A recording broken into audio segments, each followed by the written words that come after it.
welcome back. Today we are looking at several Psalms. We're actually doing Psalm 111 through 118. Most of them are pretty short, but we do just kind of rifle right through all of these Psalms. As always, go check them out for yourself, meditate them on your own, either read them for yourself or stick around and listen to us read them for you.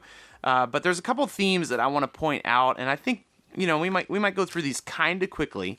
But one of the themes that I saw at the beginning is be like Psalm 111 and Psalm 112 is basically this idea that the fear of the Lord is the beginning of wisdom. This sounds a lot like Psalm 1, and it's actually present in Proverbs as well. But this specifically is called out in Psalm 111 verse 10. The fear of the Lord is the beginning of wisdom. All those who practice it have a good understanding. It's kind of this interesting concept that if you want to be wise, you have to first fear the Lord. You cannot be wise outside of relationship with God and fear of the Lord, which is really kind of an interesting concept because it means that if you don't know God and if you are not worshiping God, if you are not following, his laws and his commands, it is impossible for you to be wise. And one of the things that came to my mind is kind of this image that's present in Romans 1. Romans 1 is an interesting passage that I think talks about what happens when you turn your back on God. That's called out specifically in Romans 1, but I've kind of had this developing image in my mind of when we fear God and we follow him. If you picture in your head like a wagon and God pulling the wagon. So it's kind of cheesy, but we're sitting in this wagon and God is pulling us along. And when we fear him and worship him, he takes care of us and he pulls us up the hill in the wagon. And Romans 1 gives us this picture of what happens when we turn our back on the Lord and he lets go of the wagon. So what you have in Romans 1 is kind of this descent where the people that are being referenced just get released into worse and worse things as they fall further and further away from God.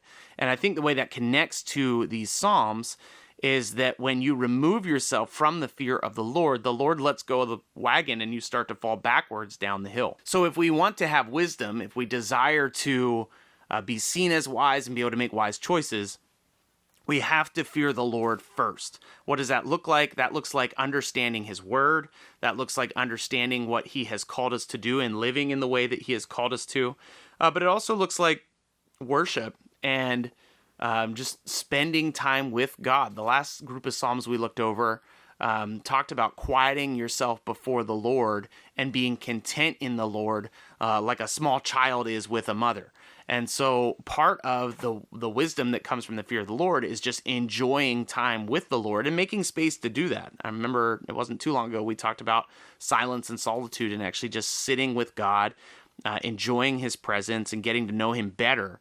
And I think that is critical in our walk with trying to get closer to God and ultimately in being wise. Another concept that I noticed is in Psalm 115. It's talking about, the psalmist is talking about people and their idols.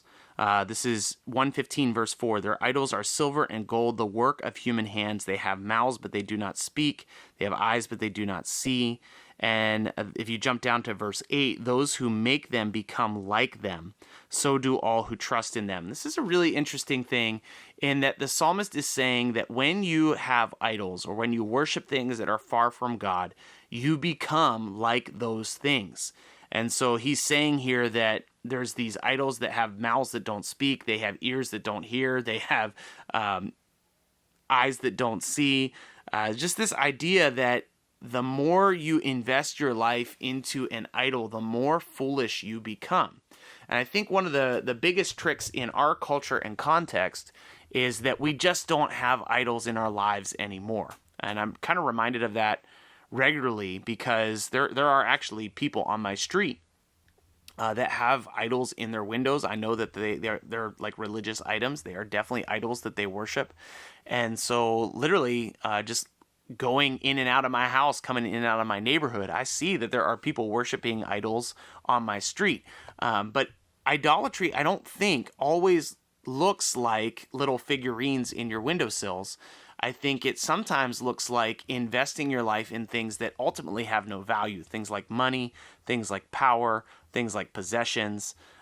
If you are constantly trying to be on this path to more money and a bigger house and better possessions, you will become like those things. And what does that mean? Well, it means ultimately your life will lose value just like those things lose value. And so I think it's pretty interesting. I'm myself personally am kind of motivated to think a little bit more about Psalm 115 and what's at the heart of it. And really that idea of the more you worship an idol, the more you become exactly like it. I think it's a good caution for us to be aware of. I think it's something for us to be careful about. And ultimately, it should push us back to the fear of the Lord, which is the beginning of all wisdom. Hey, look at that. So we kind of round out with Psalm 118. Psalm 118 is a little bit longer than the other ones. Psalm 118 is just this powerful psalm of praise, talking about how wonderful God is, how successful God has made Israel, and how much we can thank him and we can worship him and we can praise him because of what he has done in our lives. And so very simple, your part for today is to do exactly that. Just worship God, enjoy God, be joyful because of what God has given you, the way that God has led you. And then a side note would be just be aware of keeping the fear of the Lord at the center of your life. Be aware of any kind of things that are dragging you into unintentional idolatry. That's a dangerous thing. I think it's something all of us can fall into. So be aware of those things. And one of the best ways that we fight against those things is to be living in a life of constant relationship with God, a life of worship and praise and joy to God, just like what David is doing in a lot of these Psalms. So we'll be back again tomorrow. We'll see you then. Thanks so much for listening to God's Plan, Your Part. If anything stuck out to you, if you have any questions, or if you'd like to receive a Bible, you can email us at godsplанyourpart@gmail.com. Also, if you're enjoying the podcast, please consider supporting us through the link in our description. We love that you're on this journey with us, and we hope you have a great day. See you tomorrow.